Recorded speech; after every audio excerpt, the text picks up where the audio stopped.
চাকরি ফিরে পাওয়ার দাবিতে এনটিআরসি নিবন্ধিত প্রাথমিকের বাদ পড়া শিক্ষকদের অবস্থান কর্মসূচি এখনো চলছে। এ বিষয়ে জানাতে শাহবাগ থেকে সরাসরি যুক্ত হচ্ছেন সহকর্মী এইচ হিমেল। হিমেল, সরকারের পক্ষ থেকে তো আশ্বাস দেওয়া হয়েছে, এরপরও কি বলছেন তারা? শাহবাগের যে জাদুঘর আছে সেই জাদুঘরের সামনে এখানে কিন্তু হচ্ছে যে শিক্ষকরা আছে অর্থাৎ 2023 সালে নিবন্ধিত, অর্থাৎ 2023 সালে যে নিয়োগ হয়েছে 3টি ধাপে, সেই ধাপের তৃতীয় ধাপের অবস্থান নিয়েছে।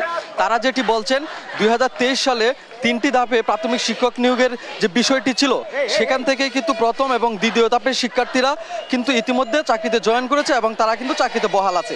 কিন্তু তৃতীয় ধাপের যে শিক্ষার্থীরা আছে তারা কিন্তু তাদের যে ভাইভা এবং মেডিকেল টেস্ট সেই পর্যন্ত তারা কিন্তু কমপ্লিট করেছে, অথচ তারা কিন্তু এখনো, অর্থাৎ এখানে যে সংখ্যাটা আমি বলি 6531 জন প্রাথমিক সহকারী শিক্ষকের যে চূড়ান্ত সুপারিশ করা হয়েছে তারা কিন্তু এখনো চাকরিতে জয়েন করতে পারেনি।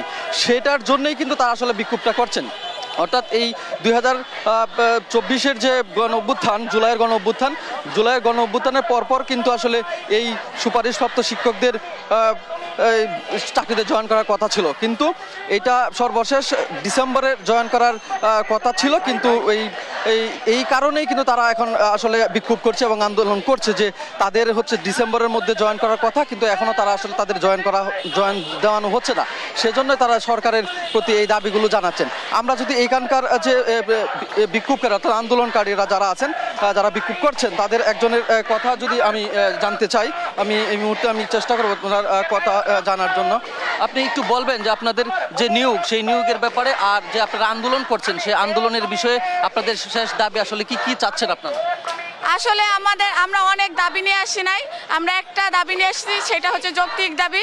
আমরা 6531 জন সুপারিশপ্রাপ্ত শিক্ষক এই সরকারের আমলে সুপারিশপ্রাপ্ত হয়েছি এবং এই সরকারের আমলে আমাদের চাকরিচ্যুত করা হয়েছে। আমাদের একটাই দাবি, আমরা আমাদের নিয়োগপত্র হাতে পাওয়ার পরে আমরা আমাদের চাকরিতে যোগদান করতে পারতেছি না। আমাদের গত ডিসেম্বরের 5 তারিখে স্কুল পর্যায়ে যোগদান করার কথা ছিল এবং 8 তারিখে স্কুলে পদায়নের কথা ছিল। আমি পূর্বে একটা চাকরি ছেড়ে আসছি এই চাকরিটায় যোগদান করার জন্য। এখন আমরা অনেক দাবি নিয়ে আসি নাই, আমাদের একটাই দাবি, আজকের মধ্যে এবং দ্রুত সময়ের মধ্যে বৈষম্য বিরোধী সরকার ডক্টর মোহাম্মদ ইউনূস স্যার আমাদের যোগদান দিয়ে আমাদের বাসায় ফিরে যাওয়ার সুযোগ করে দিবেন। ইশিকা, আপনি যেমনটা দেখছিলেন এখানে কিন্তু একজন চাকরি প্রত্যাশী যারা যোগদান হওয়ার কথা ছিল, তিনি যেটা বলছেন যে আজকের মধ্যে দাবিগুলো কিন্তু মানতে হবে। আমরা আরেকজন বিক্ষোভকারী অর্থাৎ তাদের যে দাবি দাওয়া নিয়ে এসেছেন আরেকজনের সাথে কথা বলার চেষ্টা করছি। আপনি বলবেন আপনারা আন্দোলনের যে মূল বিষয় দাবির ব্যাপারে, সে ব্যাপারে আসলে সরকারের কি হস্তক্ষেপ কামনা করছে? সরকারের প্রতি আমাদের একটাই চাওয়া, আমাদের অধিকার আমাদের ফিরিয়ে দেওয়া হোক। যে বর্তমান সরকার আমাদেরকে নিয়োগপ্রাপ্ত করেছেন এবং জয়নিং লেটারও দিয়েছেন অনেক জেলাতে, সেক্ষেত্রে আমাদেরকে কেন এখনো জয়নিং দিচ্ছেন না? আমাদের একটাই দাবি, আমাদের অধিকার আমাদেরকে ফিরিয়ে দেওয়া হোক। অনতিবিলম্বে এই রায় বাতিল করে আমাদেরকে আবার পুনর্বহাল করা হোক।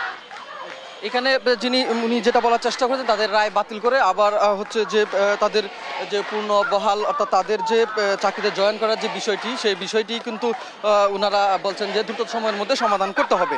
এখানকার যে পরিস্থিতি, এখানে কিন্তু সময় গড়ার সাথে সাথে কিন্তু চাকরি প্রত্যাশীরা কিন্তু বিক্ষোভে অংশগ্রহণ করছে এবং তাদের সাথে সংগতি জানাচ্ছে।